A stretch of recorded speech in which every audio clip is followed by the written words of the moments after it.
Whoops. 1, 2, 3.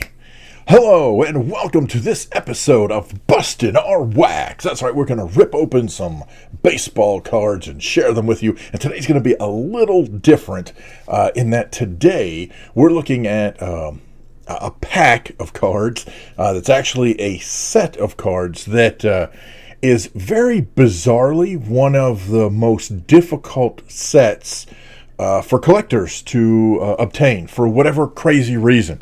And it is the 1989 Super Bubble Cleveland Indians Major League Movie baseball set. Did that make sense? I hope so. Essentially, the story is that these cards were given out during the filming of the movie Major League in Milwaukee. And a lot of people may not know, but most, if not all, of the in-game footage was recorded at the stadium in Milwaukee. Basically, in those days, a lot of the stadiums looked the same. It actually looked a whole lot like Municipal in Cleveland. They were doing the filming in Milwaukee. And if you watch the movie and you watch real closely, you'll notice that the crowds in the games are actually like the same people shuffled around. So this was kind of as an incentive or a reward or whatever. Super Bubble came up with these cards, or I guess maybe the movie did, or whoever did, came up with these cards, and there were about 1,000 sets total, and they were handed out to fans at the game, or at the taping. But what's really weird is, over time, I guess a bunch of those sets either got thrown away, or they disappeared, or whatever it is. They're very hard to find, and in fact, for the longest time, they were rumored to not even be a thing. Like maybe there were just people creating this myth that these cards existed. Well, all I can say is that through the power of the internet, I've been able to obtain one of these sets. So let's jump in there. Look at there. There is Charlie Sheen. Oh, this is so cool. Corbin Burnson, Tom Berenger, Dennis Haysbert, Steve Yeager, pardon me, Chelsea Ross, James Gammon, Andy Romano, Wesley Snipes. This is, I'm guessing this and the Charlie Sheen are probably what I would say their rookie cards for sure.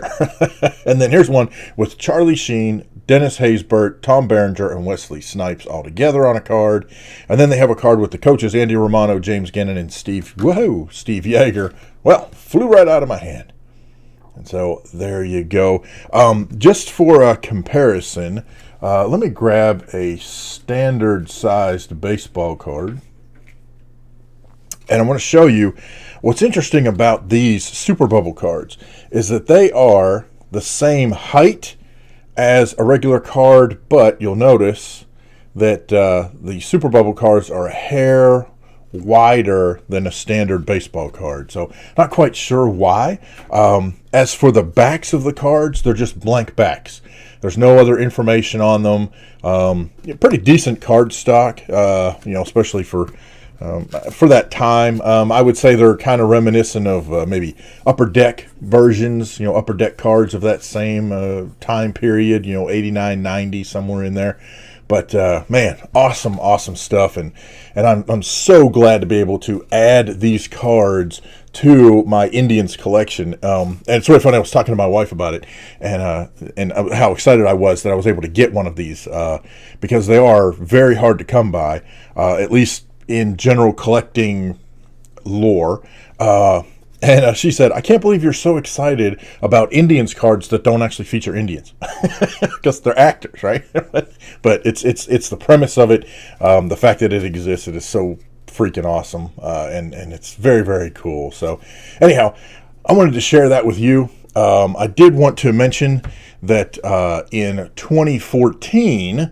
So these are from 1989, remember. Well, in 2014, for the anniversary of the movie, TOPPS came up with various cards for... And that set, of course, I have a copy of. So it came with a very cool oversized wrapper. And then these oversized cards done in the 89 TOPPS series. So you have Ricky Vaughn, Eddie Harris, Roger Dorn, Rachel Phelps, Jobu, Jake Taylor. So there you go. So very cool stuff. There were also regular sized cards, versions of these that were included in packs of cards. And if I remember correctly, there might have been some memorabilia cards, some autographs, those types of things. But this set from 2014, while very, very cool, still, I mean, it just doesn't match how awesome it is to have one of these sets from 1989. And this is definitely one of my most prized possessions at this point. One of the coolest additions to my Indians collection that I've got. So anyhow, I wanted to share that with you just because I don't know, it's so unique and it's so different, and it's not something you're going to see every day. You can read more about it. Go over to tribecards.net and you can find the article that I wrote about this set and kind of how it came to be and all that kind of good stuff. So anyway, there it is, busting our wax here on David in Ark. And thank you guys so much. Got any questions, problems, suggestions, horror stories? Put those down in the comment section below. And thank you so much for watching. And we'll see you next time when we bust